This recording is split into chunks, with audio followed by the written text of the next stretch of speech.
Hello everybody and welcome back to The Pale Thread. I am Kat Martin and I am very happy that you're here with me today. Today we're going to cover a very strange case, one that I've only heard about in my favorite podcast, Small Town Murder. This is a really strange case because it happens in a very small town and very conflicting information is brought up and we kind of know who it is the whole time. So together, let's pull the thread and see where it leads us. Today we're going to cover the case of Cathy Beard. She likes to be called Cathy, so I'm going to refer to her as such. Cathy is a native of Ord, Nebraska. She has lived there her entire life. She only left about a year in her entire 31 years of life. It was to try it out in Lincoln, Nebraska, but it didn't work out, so she came back. So who is Cathy? She takes care of her mother. Her mother and her father are divorced. I also think that at the time of Cathy's death, her father had passed as well. Cathy was born on February 12th, 1958. And like I said, she was born and raised in Ord, Nebraska, where the events of today's case happened. Her father was named William Joseph Beard, and her mother was named Gwendolyn Venita Crowell. Her parents moved to Ord in 1947. They had 5 kids total, so she had 2 brothers and two sisters, and she was a positive kid. Everybody liked Cathy. Even in her adult years, she was a very friendly person and didn't really have any issues, whether it be with her friends or family. She was a well-liked person. Cathy went to public school in Ord and she dropped out in 10th grade. She then went on to be a barmaid, and at the time of her death, Cathy was a part-time bartender and she took care also of her mother. She was a bartender at the Someplace Else bar in Nord, Nebraska. She lived with her mother at 2121 L Street in Ord. It's a cute little house. Her mother depended on her a lot to do the housework. Cathy was devoted to her mother. Cathy is a very petite woman. She was 5'2", 100 pounds, and she had brown eyes, brown hair. She was known to be cute and smart, and she was also artsy, but she only did poetry. In all of the art that she could do, she chose poetry. In 1989, the year of today's events, she was never married. She did have a boyfriend that didn't live in Ord. He lived not too far away. And she's also related to the chief of police. The chief of police, his last name was Kirby, and he's related to her through her brother's marriage. Like I said, Cathy was a part-time bartender and didn't necessarily aspire to be much more. She was comfortable being part-time waitress. She was happy with her little home life, and she was also very popular in town. Everybody knew Cathy, so even on her days off, she would go to the tavern where she worked at. So in 1989, she was 31 years old. And on one of her days off, on May 31st, 1989, she decided to just basically go to the tavern that she worked at and hang out with people that she knew. She had faded blue jeans. She had a white fuzzy sweater that was lined with gray and pink stripes. She had a couple rings on her finger, her watch, and tennis shoes. She sat down at the end of the bar on a stool and chit-chatted with the bartender that night. Charlene Whitefoot was the manager of the tavern, and she was there that night. And she describes her friend and colleague as someone who was full of life. She loved playing cards, playing pool. She also liked to play a dice game called Zilch. She was also great at line dancing. There was a jukebox in the bar, and she liked to put country music on. And also, she apparently really liked the show Dynasty, and the show, which I didn't know what it was, but it's Perfect Strangers. So Cathy hangs out. She gets there. It's about 4:30 in the afternoon, and she hangs out and speaks with friends there, people she knows from the area. At around 7:30 p.m., a guy she's known his entire life, John Oldson, a 23-year-old guy who's been hitting on Cathy for years and years without success, walks in after a day's work with his dad, his uncle, and two of his colleagues. After a bit, people noticed in the bar that both Cathy and John stood up, walked to the back of the bar towards the alley, and never came back. Thing is, Cathy won, so people thought maybe something was gonna happen between John and Cathy, but there's a couple things that don't make sense in that moment.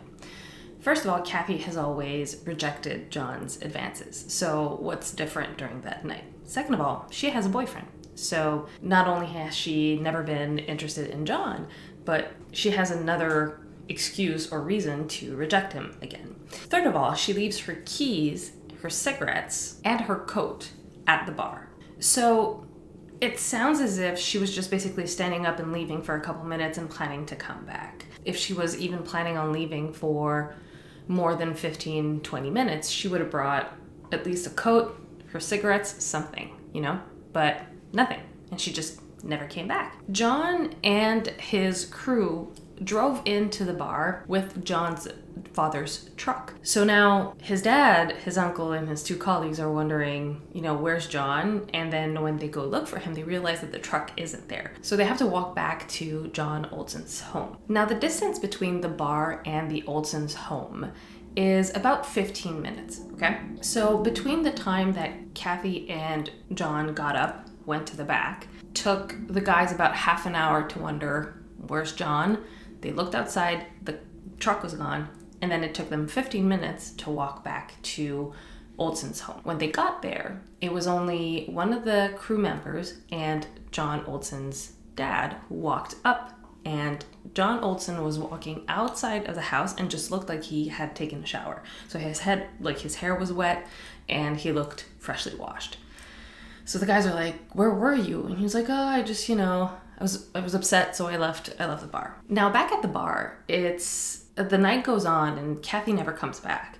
And at 10:30, the bar owner's name is Kay Schaefer, and her and Whitefoot called 911 and explained that their friend had disappeared. They explained that Cathy was sitting at a stool at the end of the bar and that she left her stuff and then left and never came back. And the police just told them to hold off and to give it a minute, and then if in multiple hours she's not back, then they'll look into it. They also mentioned to the police that someone said that they saw Cathy get into a dark colored truck that was parked in the alleyway behind the bar, and that it had 88 plates. Not 88 plates, but 88 numbered plates. And in that area, the license plates are numbered per county. So the 88 county was Loup County. So Loup was L-O-U-P, which in French is wolf. So I don't know if you're supposed to say Loup County or Loup County. Anyways, so they said that it was a dark truck, that it had semi-local plates. That being said, someone later on said it could have been an 83 plate, which is a bit further. So it's, witness statements aren't always the most accurate, but for now, what the witness remembered was seeing an 88 license plate. So the next day, of course, the first person they want to talk to is Cathy's boyfriend, because it's always the boyfriend, right? So they speak to him, they go to his house, and he explains that he was not in Ord that day, and the chief of police, John Young, actually said that he looked very truthful, that he had no idea where Cathy was, and he was most likely not involved at all. So they ruled him out as a suspect. They had no reason to suspect him any further. The second person they want to talk to, of course, is John Olson. He has a reputation for hitting on Cathy, and everybody in the bar saw them speaking, so they bring John in. John was born in 1966 and moved with his parents to Ord in 1967. So he's been in Ord his entire life. He is 23, so he is quite younger than Cathy, Cathy being 31.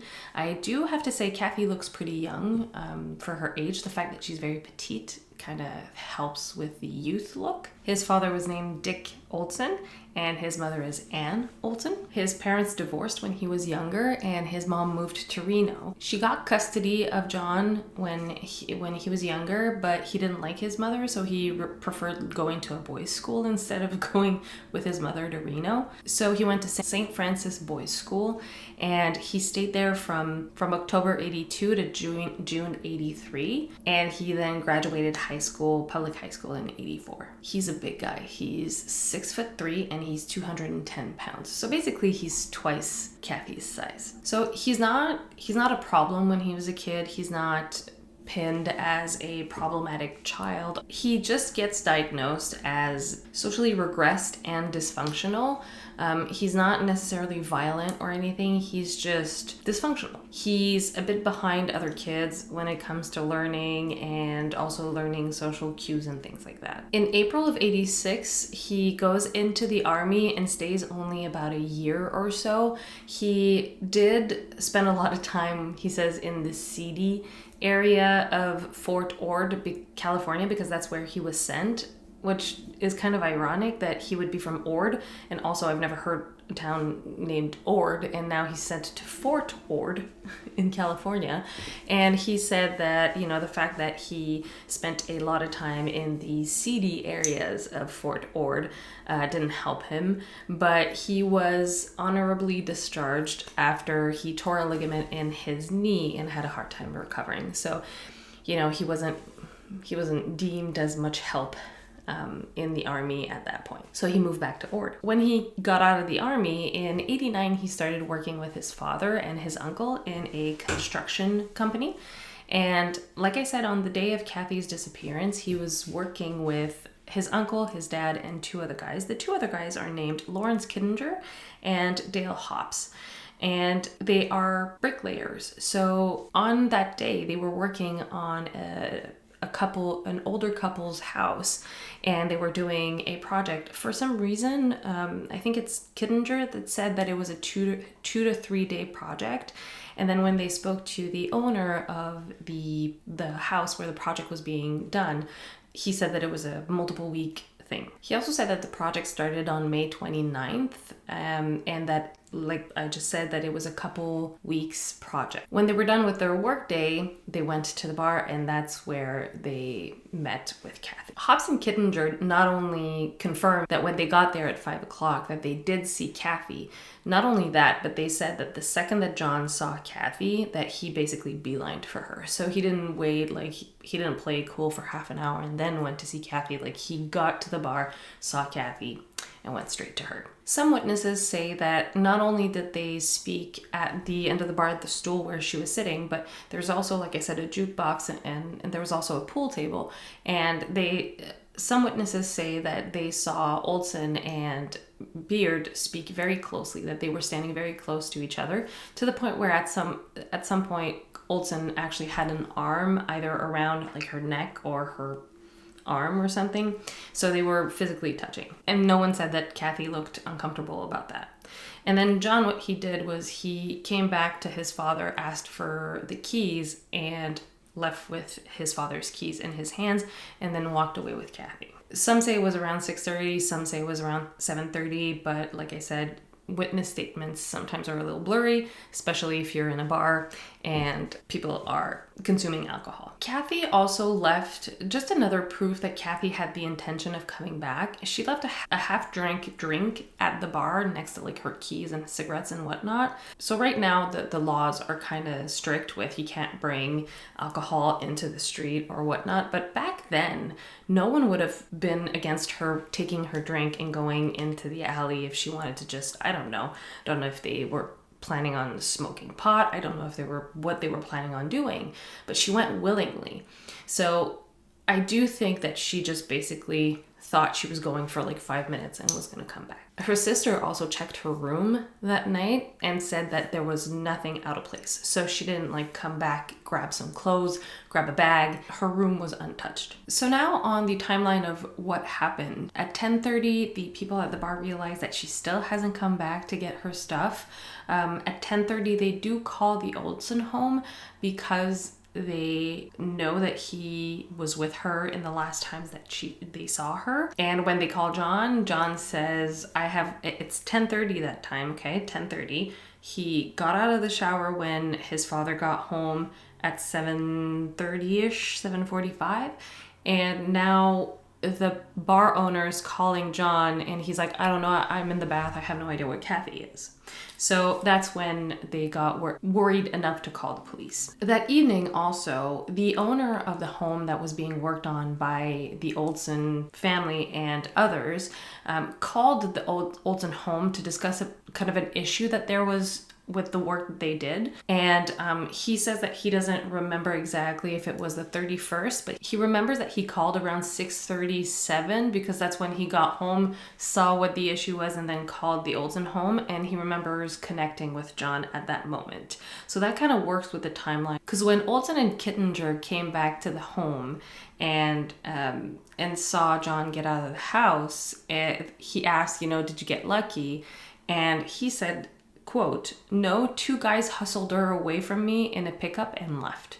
So now he's stating to his colleague / friend that he didn't get any and that he saw Cathy get into a pickup with two other guys. Anyways, so then when the owner of the house that they worked on, Roger McCartney, says that he called the home and that it was around 6:37 and then John answered, that makes sense. And John later says that he remembers talking to Roger at that time. So it was most likely on the 31st.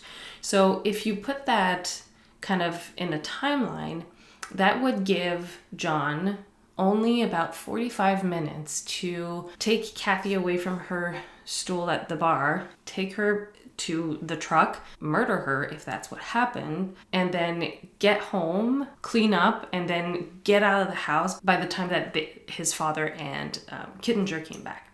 So that's a tight timeline. Let's keep that in mind, okay? So right now, all we know is that Cathy was on her day off. She went to the bar called Someplace Else, and that's her workplace. She saw John. Everybody saw her see John and talk to John. She left towards the alley. People say that she got into a truck. John says that she got into another truck. And at first, when he speaks to police, he says that, he just basically proposed sex to Cathy. She rejected him again. And then he was like, okay, fine. He got in his truck and left. And he said that he didn't want to go back into the bar because he didn't want to tell the guys that he didn't score, basically, that he got rejected, Also, John says a couple times, and sadly, he's not the first one to state this, but apparently Cathy had a reputation of being a bit loose. So he was embarrassed that even the loose chick in town didn't want anything to do with him. So yeah, that's his explanation to why he didn't go back into the bar, get his buddies and say, hey, let's go home, So yeah, he's brought in for questioning. He states that yes, he saw her. Yes, he went into the alley. He asked her if she wanted to have sex. She said no. And then he said, okay, fine, meh, and then left. But he said that when he looked back, he saw Cathy go up to another pickup, a dark F-150 truck, and that she got into the passenger side. He also says that he saw that there was someone with long hair in the pickup, but he couldn't see if it was a woman or a man. Something that kind of plays into the investigation for this case is that same day, on May 31st, there was an attempted robbery at a motel in town. So what happened is there was a salesman that was in town and staying at a motel, and he was in his room and someone at the door knocked. And when he opened the door, there was a guy with a nylon stocking on his head and a sawed-off shotgun and kept yelling, where's the money? The guy kept repeating that he didn't have any and he didn't understand what was going on, and he basically didn't have any money. So I believe they ransacked the place and just left the guy because he didn't have any money. What we later find out is the two men that robbed him were actually guys he had spent the day with. So he had spent the day in another bar called the Y'all Come Back Saloon. And he had spent most of the day there from 3 to 7 with two guys. So Rex White and Glenn Hall. And he basically had partied all day with them. And later on in the day, the guy that got robbed was saying in the bar, in the saloon, he was saying, I'll give you guys $100 each if you can find me a woman. So basically, he was asking for them to pimp out someone that they knew. To which they replied, hey, I know a girl at someplace else. Her name's Cathy and she's pretty loose, so let's go and see if we can make that happen. So apparently they left the Y'all Come Back Saloon at 7-ish, and when they got to the Someplace Else Tavern, Cathy wasn't there anymore. Basically, the guy went back to his motel room and the guys were like, well, we saw him with money, so we'll just basically rob him. This happened at the Hillcrest Motel on the northwest side of Ord, and the chief of police said that this was the first time in 14 years that anything like this happened. The man was a 45-year-old salesman from Colorado, and he was fine after this event. He was fine. He wasn't assaulted or anything, but the chief of police, said that this kind of robbery just doesn't happen in Ord. So the next day, on June 1st, the police understood that Cathy wasn't coming back, so they started the investigation. So they went to the bricklayer site where the work was being done, and they were basically just observing the crew. And someone that was on the work site with John said, hey, do you know why the police is there? And John's very strange response was, yeah, it's probably something that I did. Yeah, probably, John, probably. So they started asking people around for witness accounts and things like that. Like I said, they did bring John in. John said that he didn't know what happened to Cathy, and they had absolutely nothing on him. They had nothing on anyone, basically. They did also speak to the two robbers. So when John realized that the bar owner and bar manager had called the police to report Cathy missing, he went to the tavern and confronted them and saying, why would you report her missing? You know that I was the last person to see her, to be with her. So, if she pops up in a river at some point dead, who are they look at? And then so Whitefoot, the manager, was like, okay, well, what happened? You left, neither you or Cathy came back. You left. What happened? And then he added a layer of details that he hadn't in the past. So basically he said, well, we went back in the alley. I asked her if she wanted to hook up. She said no. I kind of wrestled with her. Like I tried grabbing her arms to pull her into my truck, but it didn't work and she escaped and she ended up going into another pickup. But mind you, again, he's twice her size. So chances of that happening are, slim to none. So she disappeared on May 31st. Now, on June 6th, they had interviewed everybody. They had interviewed John, the boyfriend, the robbers. They had interviewed everybody. And they admittedly become concerned. It's a little late to become concerned because it's basically 6 to 7 days after. But anyways, so they do air searches. They hire pilots to search the areas. They have firefighters that are involved in searching rivers. They're searching dams around the place that could maybe hold something. They also speak to her mom, and the sentiment that she shares is that she's frustrated with her disappearance, which kind of sounds a bit selfish, sounds like she just misses the housework. But anyways, so she says that she's frustrated with the disappearance, that it's not like her, it's not like Cathy to be unreliable, and that she knows that something's wrong. They re-interview John, but now it's the state trooper that interviewed John. I'm not sure exactly why, but so he says the same story. He says that around 7:30 he went to the back of the bar in the alley, that he asked her if she wanted to play some touch and feel which is a really weird way to say sex, but anyways. He confirms that she said no. He then adds the layer of, we wrestled a little bit, I grabbed her wrists, but she got away and I was frustrated, so I left. He does also add a bit of details when it comes to the truck that was behind. He says that the truck was a custom F-150 and that now he knows it was a man that was inside, a long-haired man. And that it was a commercial pickup, and that he says that she got into the passenger side. He also says that he went home and he took a bath, and that he answered a call from Roger, and Roger being the owner of the property. He also said that he gathered some clothes to go to the laundromat, which is a detail that I forgot earlier, but yeah, his dad was like, what are you doing? He was like, oh, I'm going to the laundromat doing some laundry. It's a little late to be doing some laundry, but again, to each their own. He also confirmed that Whitefoot called around 10:30 to ask if he knew where Cathy was, and he confirmed that he didn't. The police spoke to every and any person in the county that had a truck that had the description that John gave of the dark truck in the alley. So they say that they spoke to everybody and ruled everybody out for the disappearance of Cathy. Police also started asking people to look in their personal wells just to see if Cathy could be in there, and I feel like that would be quite creepy. Like, I would be scared to look into my well and see a floating body, but I understand why they asked that. So on June 8th, they still haven't found her. They expand the search area as well. I know that the chief of police wanted to start small. In his mind, if her body was going to be found, it was going to be in a close by area. But since they hadn't found anything in 9 days, they expanded the search area. Cathy's brother also took an emergency leave from work to come and help the mom until they found Cathy. John Hopkins was one of the robbers' bosses.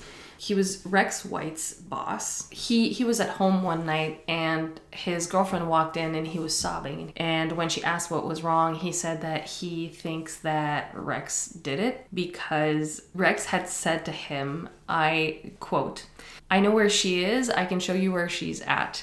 We skinned her alive and I think she liked it." In his opinion, Rex wasn't lying. First of all, who lies about that?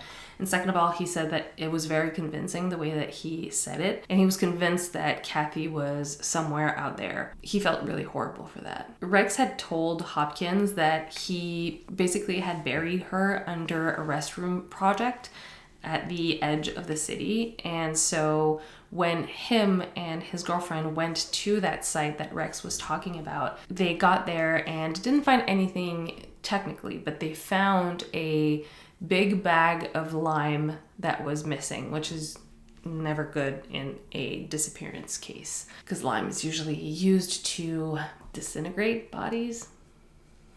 So Hopkins was convinced that Rex wasn't lying and that he was the one responsible for him, and his other colleague were responsible for Cathy's death. Rex White and Glenn Hall, the two robbers, were both interviewed and actually successfully passed a polygraph test and found that there was absolutely no evidence showing that they were responsible in any way. Police later on said that they think that they kind of said that to kind of look tough or look cool or whatnot. Yeah, like killing an innocent girl, two men killing an innocent girl is not cool or tough at all. Another interesting thing, they did start interviewing carnival workers. Cathy had at some point dated a guy that worked in carnivals, and he had threatened her apparently, and she had said that she was scared at some point that he would come in and kill her. So interviewed a bunch of people who worked in a carnival and didn't pan out to anything. There was also a guy from a nearby carnival that had called her recently to say that he was going to be in town soon. He did have a dark pickup, and the owner of the carnival lives in the 88 county. So they checked that out, nothing panned out. There was also a bunch of different sightings of Cathy, and that's always a bit iffy. Like, people are convinced that they see a victim somewhere and they want to be helpful, but sometimes it just dilutes the investigation. Like there was a guy that said that he saw Cathy in a car going opposite him on the highway, and that he's convinced that he saw Cathy with her ex, like a guy that used to live, an ex or like an ex neighbor, but he was going 60 and the other guy was going 90. It's like, how do you see that so quickly? There was also another guy that saw Cathy apparently the night of in a gas station, but it looked like Cathy with dark hair. So it's probably not Cathy, logically. I mean, it's possible that she dyed her hair, but it's unlikely, let's be honest. So searches go through the 9th of June through the 11th. And on the 11th, John is asked to come in again. He's interviewed for a third time, says the same story, that he's not involved at all. But they also get a witness come forward and say that her name is Barbara Dasher, and she said that she spoke to John at the Someplace Else Tavern at some point after Cathy's disappearance, and that they were having a conversation and his demeanor changed and he looked a bit mean, and he whispered in her ear that no one would be able to find her, that she was dead, and that she got what she deserved. So the case goes colder and colder. In July 89, so the same year but a couple months later, John is arrested in Burwell, Nebraska. He is arrested for an assault on a 51-year-old woman, and she was at a gas station. She was getting gas, and John pulled up with his truck and he went to her and he asked her to see her stomach. The woman said no, because that's fucking weird. He punched her multiple times and then lifted her shirt, rubbed and pinched her stomach, and then left. Okay, so this is a theme that's going to come back throughout the rest of this story. Stomachs. He's put in jail because he's arrested for this assault, and he's put in jail, and he spends 9 to 10 months in jail for this assault. And during that time, he holds a diary. And because the prison officials and people who work at the prison believe that he is responsible for Cathy's murder, they try and find excuses to get him out of his cell so they can take that diary and photocopy it.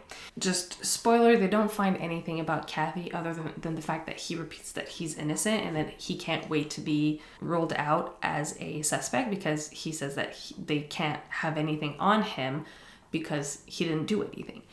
But he sounds a bit unhinged throughout the diary, and he also mentions a lot about like his fetish for stomachs, for midsections.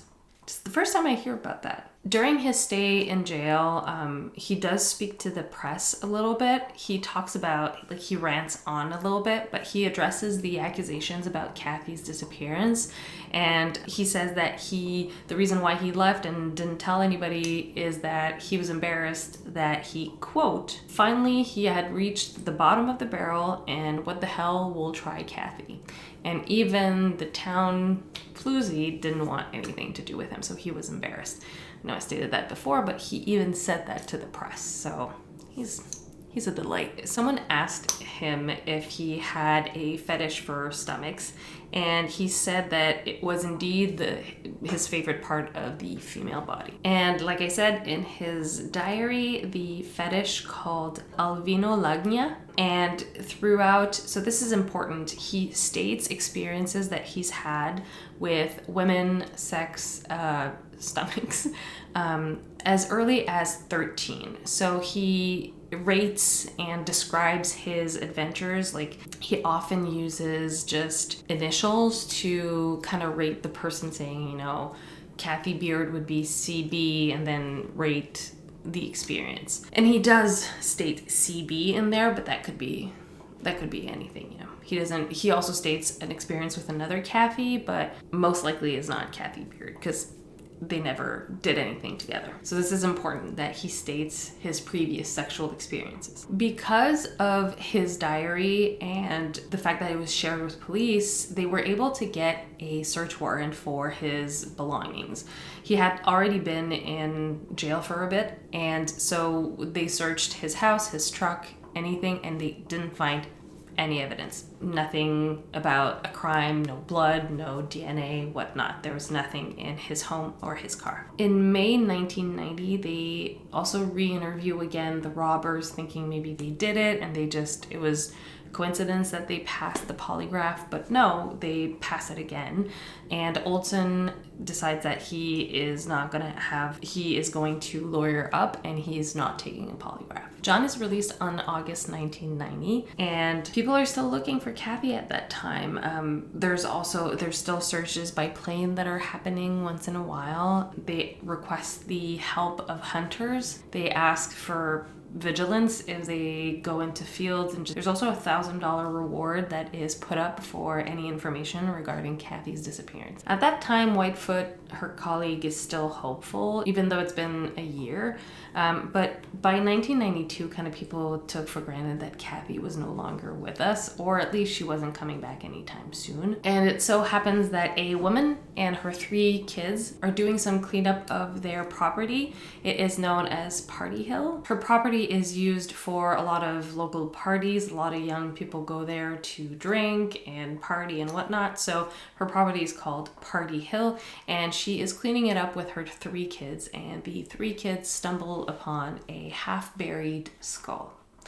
The lady, instead of calling police and having them come and deal with a possible crime scene, she actually digs up the skull and goes to a police station and say, "Hey guys, look what I found on my property." Her name is Etta Petska. She lived about 9 minutes away from Olson's home and also 9 minutes away from Ord.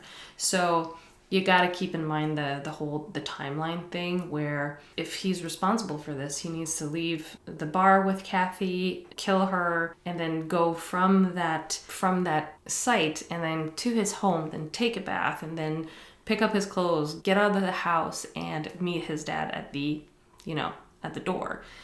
It's very tight. Cathy's mom is relieved that they found her daughter, even though she's extremely sad that she was killed.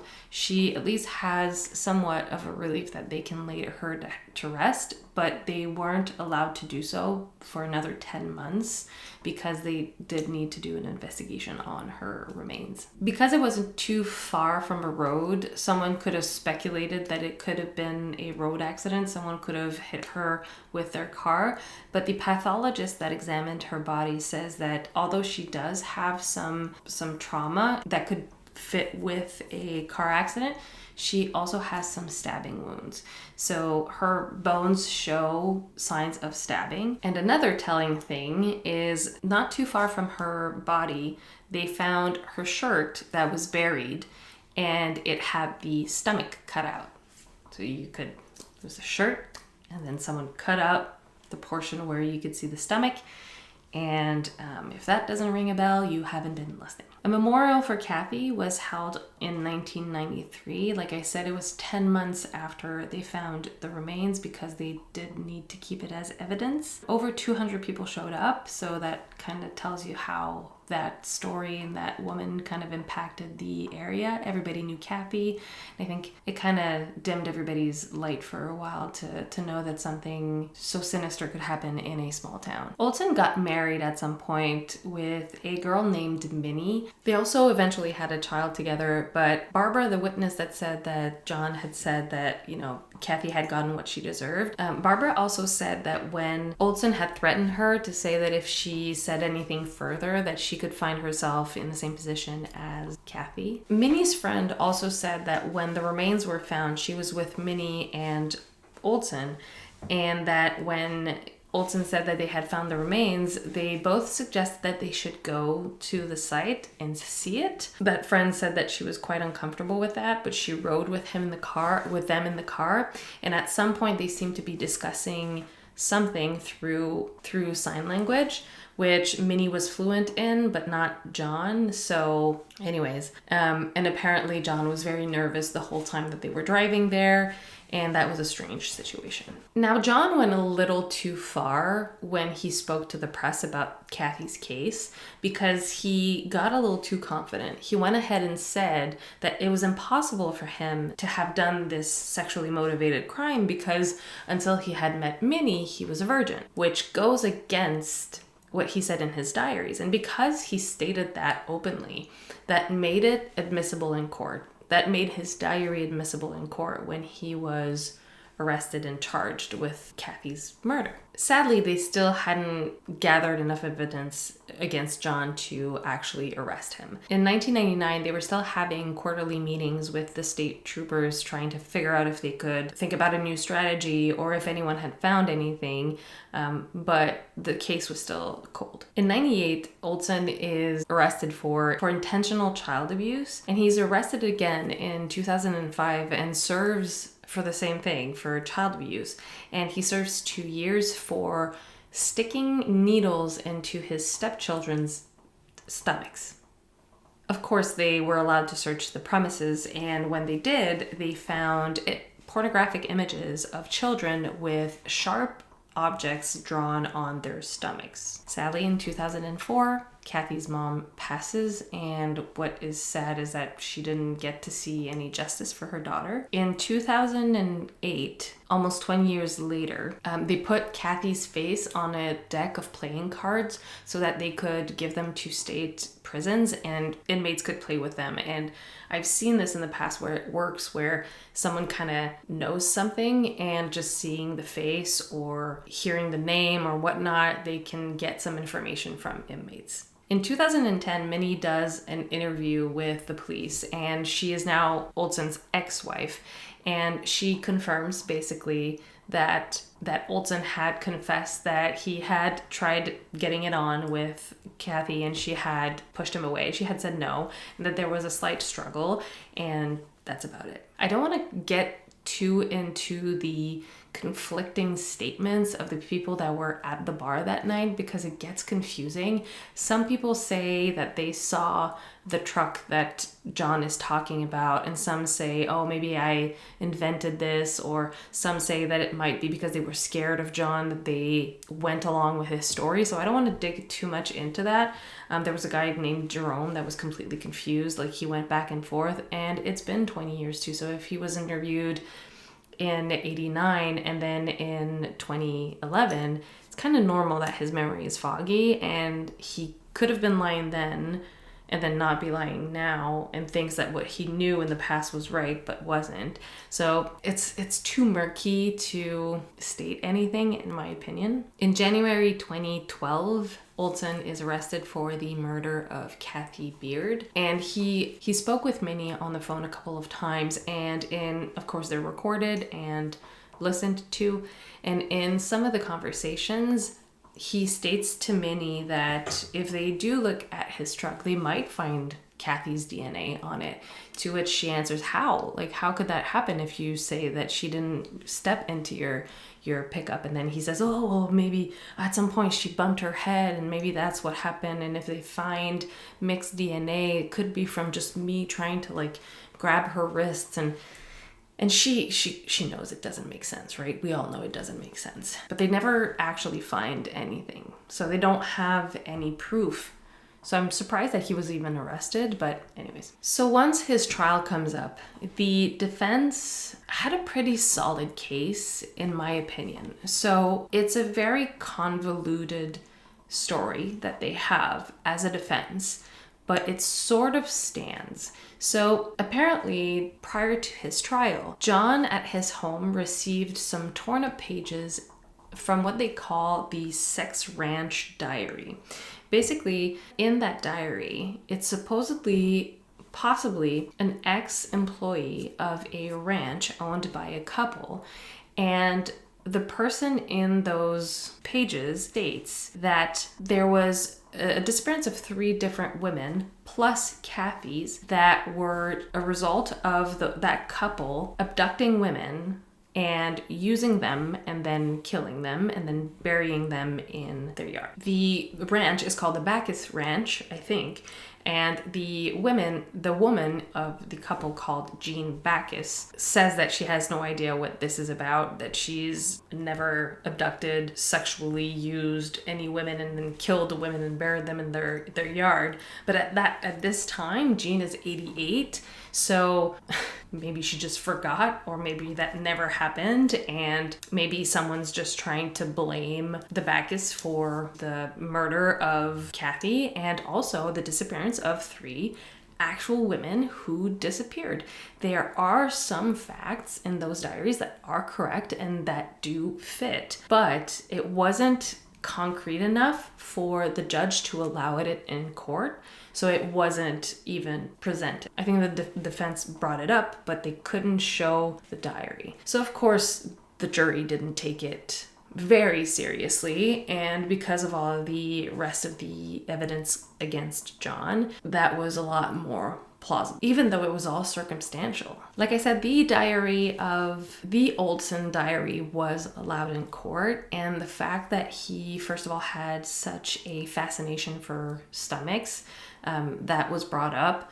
The fact that he has a very strong fetish, and the fact also that he has stated that he was a virgin before Minnie, and then in his own words he says the absolute opposite. And the fact that he was the last one to be seen with her, and just all of the witnesses that came against John.